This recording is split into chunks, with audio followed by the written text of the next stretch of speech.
कहानी की शुरुआत होती है एक शांत से जंगल से, जहाँ कुछ शिकारी रात के अंधेरे में चुपके से आते हैं। उनके इरादे नेक नहीं थे। इन लोगों ने बड़ी चालाकी से एक नन्हे शेर के बच्चे को चुराया और एक पिंजरे में कैद कर लिया। उनकी योजना थी कि वे इस शेर के बच्चे को किसी अंतरराष्ट्रीय मार्केट में बेच देंगे। बच्चा डरा हुआ था, कांप रहा था। उसे एक हवाई जहाज में बंद करके कहीं दूर ले जाया जा रहा था। और सीन स्विफ्ट होता है और हम मिलते हैं 25 साल की एक लड़की से, जिसका नाम है अल्मा। अल्मा एक प्यारी, संवेदनशील और कला में रुचि रखने वाली लड़की थी। उसका सपना था एक सफल पियानिस्ट बनने का, लेकिन साथ ही वह जानवरों से बहुत प्यार करती थी। उसे बचपन से ही प्रकृति के करीब रहना पसंद था। कुछ समय पहले उसके दादा का देहांत हुआ था, जो एक सुनसान और सुंदर आइलैंड पर अकेले रहते थे। उनकी मौत के बाद वह पूरा आइलैंड अल्मा को विरासत में मिल गया। जब वह आइलैंड पर पहुंचती है तो उसका स्वागत वहाँ के देख रेख करने वाले अंकल जो करते हैं, वो बहुत दयालु इंसान थे, लेकिन थोड़े सख्त भी, खासकर जब बात जानवरों की आती थी। आइलैंड पर एक सुंदर सा घर था, पहाड़ों से घिरा हुआ, आसपास सिर्फ पेड़ और प्रकृति की आवाज। अल्मा उसी रात अपने दादा की कुछ पुरानी वीडियोस देखने लगती है। एक वीडियो में दादा ने एक सफेद भेड़िया स्नो के बारे में बताया था, जो कुछ साल पहले अचानक उस आइलैंड पर आ गया था। धीरे धीरे दोनों के बीच गहरी दोस्ती हो गई थी। दादा ने वीडियो में यह भी कहा कि वह चाहता है कि अल्मा भी स्नो को ढूंढे और उससे वही रिश्ता बनाए जैसा उन्होंने बनाया था। उसी रात एक तेज आंधी तूफान के बीच वही हवाई जहाज जिसमें शेर का बच्चा था आइलैंड पर क्रैश हो जाता है। जोरदार धमाके की आवाज सुनकर अल्मा डर जाती है। वह बाहर देखने जाती है, लेकिन कुछ नजर नहीं आता। अगली सुबह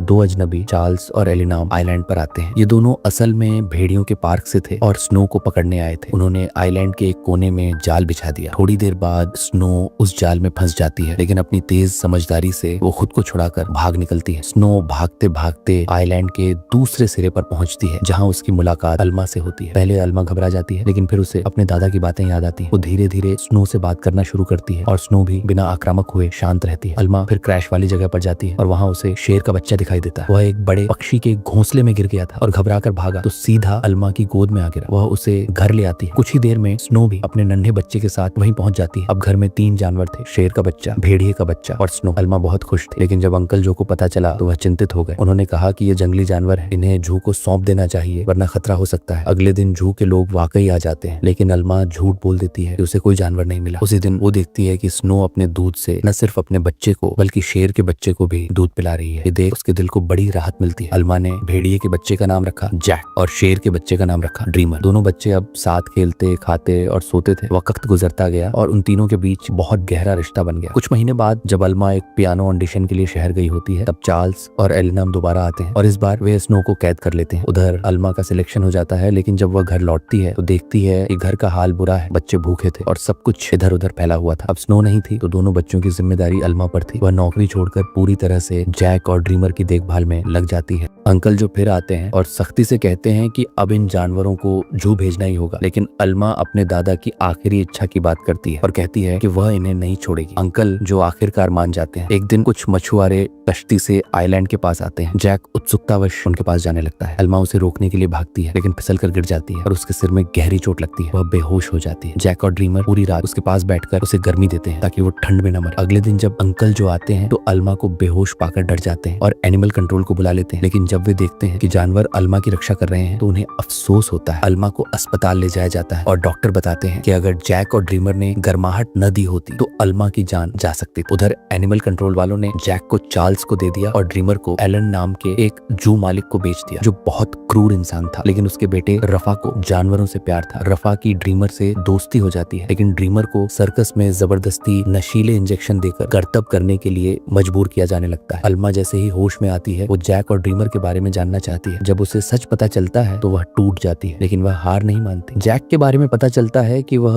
भेड़िए के पार्क में है और ठीक है, लेकिन ड्रीमर का कोई पता नहीं। कुछ हफ्तों बाद ड्रीमर का सर्कस जैक के पार्क के पास से गुजरता है। जैक उसे पहचान लेता है और अपने दोस्त को बचाने की कोशिश करता है। दोनों मिल जाते हैं और मिलते ही खुश हो जाते हैं। एलन ड्रीमर को ट्रैंक्विलाइजर से मारने की कोशिश करता है, लेकिन जैक अपने दोस्त के सामने आकर खुद गोली खा लेता है। रफा उसे बचाता है। फिर रफा अली और अल्मा को जंगल में ले जाता है, जहाँ उन्हें ड्रीमर मिलता है। ड्रीमर उन्हें एक झोपड़ी में ले जाता है, जहाँ जैक भी होश में आ चुका था, लेकिन पुलिस को शक हो जाता है और वो उन्हें पकड़ने जंगल पहुंचती है। अल्मा जानवरों को खुफिया रास्ते से भगा देती है। एक नदी पार करनी होती है, लेकिन ड्रीमर डरता है। वो जंगल की ओर भाग जाता है। अल्मा को गोली की आवाज सुनाई देती है और वो समझती है कि ड्रीमर अब नहीं रहा, लेकिन तभी ड्रीमर सामने आ जाता है जिंदा। वो पुलिस को गुमराह करने गया था ताकि जैक और अल्मा सुरक्षित रह सकें। आखिरकार तीनों वापस आइलैंड लौट आते हैं। अल्मा एक पियानो पार्टी में सबको अपनी कहानी सुनाती है और कहती है कभी कभी दोस्ती इंसानों से ज्यादा जानवर निभाते हैं। और ये मूवी यही जी खत्म हो जाती है।